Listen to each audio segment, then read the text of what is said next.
boa tarde a todos. Queria inicialmente agradecer o convite de estar na tarde de hoje, falando com vocês, vereadores mirins. Quero cumprimentar a Sofia, então, que é a presidente, e no nome dela cumprimento os demais vereadores. Fico muito honrada de estar participando na tarde de hoje, falando sobre inclusão, sobre cidadania, sobre a pessoa com deficiência, para vocês, que além de vereadores mirins, são o futuro dessa cidade. É em vocês que a gente deposita a esperança por um futuro melhor, tá? Então, olha a responsabilidade que vocês têm, seja enquanto vereadores ou enquanto apenas cidadão. Então, espero que vocês cumpram o seu papel, seja assumindo a posição de vereador mirim ou enquanto cidadão. Quero aqui também agradecer a pessoa do professor Gilson, que sempre nos acompanhou na nossa militância com relação à questão da pessoa com deficiência, sempre abriu a casa do Legislativo para que a gente possa sempre debater esse tema, seja aqui na Câmara Mirim ou ainda na Câmara dos Vereadores. Então, inicialmente, eu gostaria de deixar claro para vocês que o papel da Câmara de Vereadores Mirim é um papel muito importante nessa discussão, porque além de vereadores, vocês são alunos da rede municipal de ensino. E sendo alunos, utilizando o serviço público na ponta, vocês têm, como ninguém, a chance de visualizar o que está sendo feito e o que ainda pode ser feito com relação à inclusão. Quero acreditar que quase todos, se não todos, têm algum colega em sala de aula ou pelo menos no educandário que tem algum tipo de deficiência, seja autismo, seja síndrome de Down, seja uma deficiência de locomoção, uma deficiência visual, auditiva, seja a deficiência que for. E quero destacar para vocês também que a chance que vocês estão tendo de conviver com essas pessoas, eu não tive na minha época de escola. Por quê? Porque essas pessoas não iam para a escola. A grande maioria eram escondidas em casa, seja por vergonha ou por falta de acolhimento nos educandários. Então, a oportunidade que vocês estão tendo de conviver com essas crianças e com esses adolescentes é uma oportunidade única para vocês, enquanto alunos, e para essas pessoas com deficiência também, porque eles têm a chance de pertencer a esse mundo, que é o mundo deles. Nós temos o hábito, e tudo bem, né? A vida é feita de hábitos, de dizer que as pessoas com deficiência, e principalmente o autista, vive no seu mundo, né? Ele tem o mundo dele, ele vive no mundo dele. Mas quero destacar para vocês que o mundo do autista, o mundo da pessoa com deficiência é o mesmo mundo que o nosso. Então, esse mundo precisa ser pensado para essas pessoas. E quando eu falo para vocês da responsabilidade enquanto alunos e enquanto vereadores, eu quero estender para vocês a necessidade do olhar de vocês no educandário de vocês. Todos os educandários de vocês têm rampa de acesso?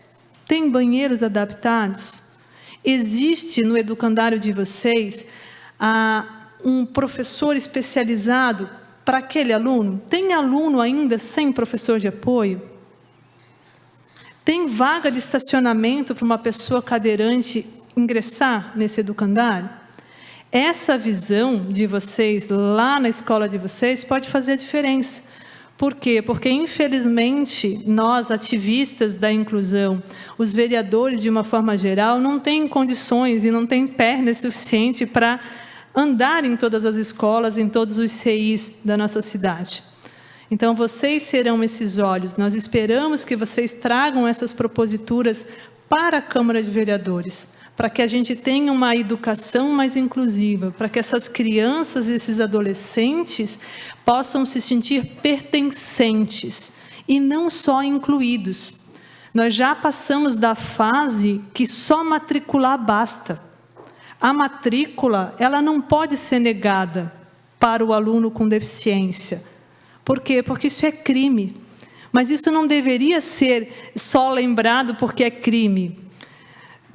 Pensem comigo que se nós temos na nossa legislação a previsão de que negar a matrícula é crime, isso significa com muita certeza que isso já aconteceu. que matrículas para pessoas com deficiência aconteceram, para que esse dispositivo legal fosse proposto. Caso contrário, não teria acontecido a propositura dessa legislação. Veja que precisamos de uma lei para que essa pessoa tenha o direito ao acesso à escola. Então, isso me deixa um pouco triste ainda, né? A necessidade de ter legislação para tudo. Nós deveríamos ter mais empatia entre nós, seres humanos, sem precisar legislar para tudo e qualquer coisa. Então, infelizmente, nós ainda estamos nessa fase, né, de legislar para tudo, para ter direito a acesso a uma educação de qualidade. Então, eu, enquanto ativista dos direitos da pessoa com deficiência, eu espero de verdade que vocês tragam a essa Câmara discussões relacionadas ao ambiente escolar mais inclusivo. E como vocês podem fazer isso? Ouvindo os colegas de vocês. Nós temos a triste recorrência de pensar de que essas pessoas com deficiência, elas não têm capacidade de discutir, de trazer proposituras, de dar sua opinião. Dentro da limitação de cada um deles, eles conseguem transmitir o que falta. A grande maioria, alguém aqui estuda com autista, com algum autista? A grande maioria aqui consegue me delimitar qual é o calcanhar de Aquiles, qual é o estopim para que um autista tenha uma crise em sala de aula? Vocês conseguem imaginar o que dá o start a essa crise? É a falta de comunicação. É eles não conseguirem expressar o que eles querem. E dada essa falta de comunicação, porque a maioria, se não todos, não é oralizado, eles não utilizam a fala como comunicação, eles querem participar do recreio, eles querem participar da atividade, ninguém compreende eles, e daí acontecem as crises de comportamento. E daí começa aquela segregação, ninguém quer ser amigo do autista porque ele é agressivo. Será que ele foi agressivo porque ele quis ou porque ele foi jogado dentro de uma sala de aula que não foi preparada para receber ele? Essa é a reflexão que eu quero que vocês façam. Se coloquem no mundo dessas pessoas com deficiência, que é o nosso mesmo mundo. Tem um videozinho rolando no Instagram em que o cenário ele é feito para a pessoa com deficiência e nós, pessoas sem deficiência, temos que nos habituar a usar um telefone que está no tamanho de uma pessoa que é usuária de cadeira de roda, falar em libras quando a grande maioria não entende libras. Vocês já pararam para pensar, se eu estivesse falando em libras aqui, vocês conseguiriam me entender? Não, né? Então é assim que a pessoa se sente, quando ela é simplesmente jogada numa sala de aula sem uma inclusão efetiva. E o que a gente pode fazer com isso? Qual é a nossa responsabilidade? Vocês ainda têm uma responsabilidade maior, vocês são vereadores mirins, mas enquanto cidadão, o que você pode fazer? O que você pode fazer? Eu vou dar uma sugestão para vocês, que vocês não permaneçam inertes quando a agressão, quando o bullying, quando o cyberbullying acontece com uma pessoa com deficiência. Que vocês não façam de conta que vocês não viram, mesmo porque não é parente de vocês. Que vocês visualizem a dificuldade de um cadeirante de ingressar numa sala de aula e ninguém vai falar com a diretora, porque ele nem vai na minha sala mesmo.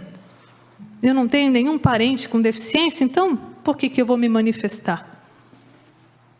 Eu espero, sinceramente, que todos vocês, sem exceção, exerçam um papel de cidadania, na plenitude dela. Independente se vocês têm ou não alguma pessoa na família que seja deficiente. Porque hoje eu dou uma certeza para vocês, quem ainda não tem nenhum parente com deficiência, ok, que legal. Mas saibam que acidentes acontecem, não estou aqui desejando que isso aconteça, mas isso é uma realidade. Eu posso ter um tio, posso ter um sobrinho, um afilhado, que nasça com uma síndrome rara, que nasça com autismo, o número do autismo é um crescente.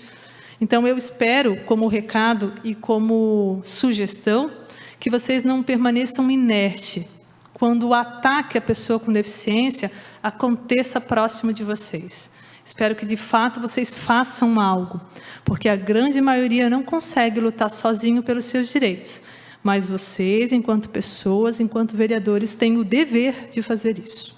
Então é isso, gente. Obrigada.